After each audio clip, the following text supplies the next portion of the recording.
नमस्कार। 5 जून को विश्व पर्यावरण दिवस मनाया जाता है। यह पहली बार 1972 में संयुक्त राष्ट्र महासभा द्वारा स्थापित किया गया था और तब से 150 से अधिक देश इस दिन को मनाने के लिए विभिन्न गतिविधियों में भाग लेते हैं। यह दिन पर्यावरण की सुरक्षा और संरक्षण के बारे में जागरूकता बढ़ाने के लिए मनाया जाता है। इस दिन को मनाने का खास मकसद औद्योगिक प्रदूषण को कम करना और पेड़ों की कटाई पर रोक लगाना है। हम अपने फायदे के लिए अंधाधुंध पेड़ काट रहे हैं और प्रदूषण का स्तर बढ़ता जा रहा है। 5 जून 2023 को कोटे डी आइवर द्वारा होस्ट किया गया था। इस साल इस दिन की थीम बीट प्लास्टिक पोल्यूशन है, यानी कि प्लास्टिक को हराना है। यह दिन याद दिलाता है कि प्लास्टिक प्रदूषण पर लोगों की कार्यवाही मायने रखती है। प्लास्टिक प्रदूषण से निपटने के लिए सरकारें और व्यवसाय जो कदम उठा रहे हैं वे इसी कार्यवाही का परिणाम है। आइए जानते हैं कि विश्व पर्यावरण दिवस की स्थापना कब और कैसे हुई और इस साल इस दिन को मनाने की थीम क्या है। ये दिन पहली बार 1972 में मनाया गया था। इसकी स्थापना स्वीडन के स्टॉकहोम में मानव पर्यावरण पर आयोजित संयुक्त राष्ट्र सम्मेलन में की गई थी। प्रथम विश्व पर्यावरण दिवस 1973 में मनाया गया था।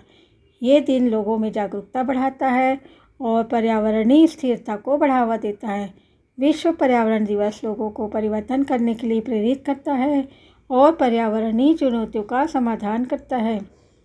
UNEP के अनुसार विश्व पर्यावरण दिवस 2023 को कोटे दी आइवर द्वारा होस्ट किया गया है, जो नीदरलैंड द्वारा समर्थित होगा और थीम बीट प्लास्टिक पोल्यूशन अभियान के तहत प्लास्टिक प्रदूषण के समाधान पर ध्यान केंद्रित करना है।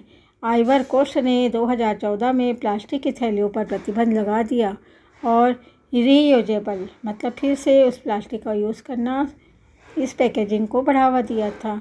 आइवरी कोस्ट, जिसे कोटे डी आइवर के नाम से भी जाना जाता है, कोटे डी आइवर गणराज्य पश्चिम अफ्रीका के दक्षिणी तट पर स्थित एक देश है जिसकी राजधानी है यामोसुक्रो। आइवरी कोस्ट के पर्यावरण और सतत विकास मंत्री जीन ल्यूक अस्सी ने एक बयान में कहा कि हमें प्लास्टिक महामारी के लिए विविध उपचारों पर गर्व है। आने वाली पीढ़ी को स्वस्थ रखने के लिए पर्यावरण को सुरक्षित रखना बेहद ज़रूरी है। लोगों को पर्यावरण से जुड़े उन मुद्दों के बारे में पता होना चाहिए जो आने वाले समय में एक बड़ा खतरा बनने जा रहा है।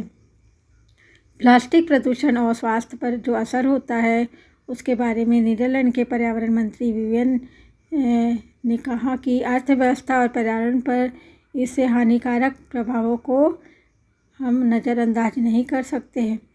तो प्लास्टिक प्रदूषण के लिए तत्काल कार्यवाही की आवश्यकता है। हमें सच्चे और प्रभावी और मजबूत समाधानों की आवश्यकता है। विश्व पर्यावरण दिवस पर यानी कि उसके बाद के भी दिनों पर हम क्या कर सकते हैं। जल, जंगल और ज़मीन, इन 3 तत्वों के बिना प्रकृति अधूरी है। विश्व में सबसे समृद्ध देश वही हुए हैं जहाँ ये तीनों जो तत्व है वो प्रचुर मात्रा में हो। हमारा देश जंगल वन्य जीवों के लिए प्रसिद्ध है।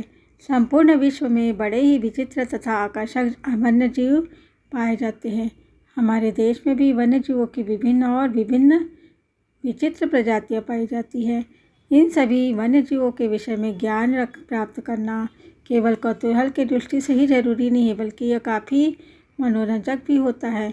भूमंडल पर सृष्टि की रचना कैसे हुई, सृष्टि का विकास कैसे हुआ, उस रचना में मनुष्य का क्या स्थान है, प्राचीन युग के अनेक भीमकाय जीवों का जो डायनासोर वगैरह थे उनका लोप हो गया और उस दृष्टि से क्या अनेक वर्तमान वन्य जीवों के लोप होने की आशंका है।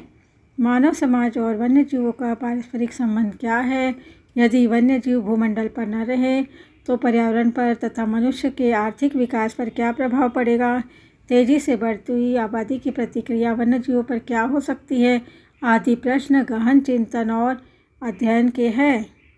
इसलिए भारत के वन व वन्य जीवों के बारे में थोड़ी जानकारी आवश्यक है ताकि हम सब भली भांति समझ सकें कि वन्य जीवों का महत्व क्या है और वे पर्यावरण चक्र में किस प्रकार मनुष्य का साथ देते हैं। साथ ही ये जानना भी जरूर आवश्यक है कि सृष्टि रचना के चक्र में पर्यावरण का क्या महत्व है। पहले पेड़ हुए या गतिशील प्राणी, फिर सृष्टि की रचना की क्रिया में हर प्राणी वनस्पति का एक निर्धारित स्थान रहा है। इस सृष्टि रचना में मनुष्य का आविर्भाव कब हुआ? प्रकृति के इस चक्र में विभिन्न जीव जंतुओं में क्या कोई समानता है? वैज्ञानिक दृष्टि से उसको कैसे समझा जाए जिससे हमें पता चले कि आखिरी किसी प्रजाति के लुप्त हो जाने से मानव समाज और पर्यावरण पर क्या प्रभाव पड़ सकता है, क्योंकि आखिर हम भी एक प्रजाति ही है। आज हमें सबसे ज़्यादा ज़रूरत है पर्यावरण संकट के मुद्दे पर आम जनता और पाठकों को जागरूक करने की। हमने पर्यावरण, वन्य जीव जंतु और मानव समाज का सीधा रिश्ता आम आदमी की समझ के मुताबिक समझाने का प्रयास सरल व वैज्ञानिक दृष्टि से किया है। जीव जंतु व जंगल का विषय है तो बड़ा क्लिष्ट है, पर उतना ही रोचक है। इसे समझने के लिए सबसे पहले खुद पर पड़ रहे पर्यावरण के प्रभाव को जानना जरूरी है। दिनों दिन गंभीर रूप लेती इस समस्या से निपटने के लिए आज आवश्यकता है कि ऐसे अभियान की जिसमें हम सब स्वप्रेरणा से सक्रिय भागीदारी निभाएं। इसमें हर कोई नेतृत्व करेगा, क्योंकि जिस पर्यावरण के लिए यह अभियान है उस पर सबका समान अधिकार है। तो आइए हम सब मिलजुल कर इस अभियान में अपने आप को जोड़ें। उसके लिए कहीं जाने या किसी रैली में भाग लेने की ज़रूरत नहीं है। केवल अपने आस पड़ोस के पर्यावरण का अपने घर जैसा ख्याल रखें, जैसे कि घर के आसपास पौधारोपण करें। इसमें आप गर्मी, भूलक्षण, धूल इत्यादि के बचाव तो कर ही सकते हैं, पक्षियों को बसेरा भी दे सकते हैं। फूल वाले पौधों से आप अनेक कीट पतंगों, तितली को आश्रय व भोजन दे सकते हैं। शहरी पर्यावरण में रहने वाले पशु पक्षियों जैसे गौरैया, कबूतर, कौवे, मोर, बंदर, गाय, कुत्ते, तोता आदि के प्रति गाय भी है, इनके प्रति सहानुभूति रखें। वो आवश्यकता पड़ने पर दाना, पानी या चारा उपलब्ध कराए, मगर यह ध्यान रखें कि ऐसा उनके संपर्क में आए भी ना करना अच्छा रहेगा, क्योंकि अगर उन्हें मनुष्य की संगत की आदत पड़ गई तो आगे चलकर उनके लिए वो घातक हो सकता है। पर्यावरण पर बड़ी बड़ी बातें करने से पहले कुछ आदतें अपनानी होगी, वो उनका पालन करना होगा, क्योंकि स्थितियाँ बदलने की सबसे अच्छी शुरुआत स्वयं से होती है। बहुत ज़रूरी है। पशु पक्षी हमारे सूक्ष्म जीवन के लिए। पर्यावरण दो शब्दों से मिलकर बना है, परि और आवरण। परि का मतलब है हमारे आसपास, या कह ले जो हमारे चारों ओर है। आवरण का अर्थ होता है जो हमें चारों ओर से घेरे हुए है। पर्यावरण जलवायु, स्वच्छता, प्रदूषण तथा वृक्ष सभी को मिलाकर बनता है, और ये सभी चीज़ें यानी कि पर्यावरण हमारे दैनिक जीवन से सीधा संबंध रखता है और उसे प्रभावित करता है। मानव और पर्यावरण एक दूसरे पर निर्भर है। पर्यावरण जैसे जलवायु प्रदूषण या वृक्षों का कम होना मानव शरीर और स्वास्थ्य पर सीधा असर डालता है। मानव की अच्छी बुरी आदतें जैसे वृक्षों को सहेजना, प्रदूषण रोकना, स्वच्छता रखना भी पर्यावरण को प्रभावित करती है।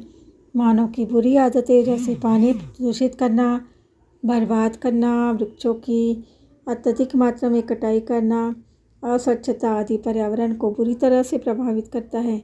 इसका नतीजा बाद में प्राकृतिक आपदाओं का सामना करके भुगतना ही पड़ता है।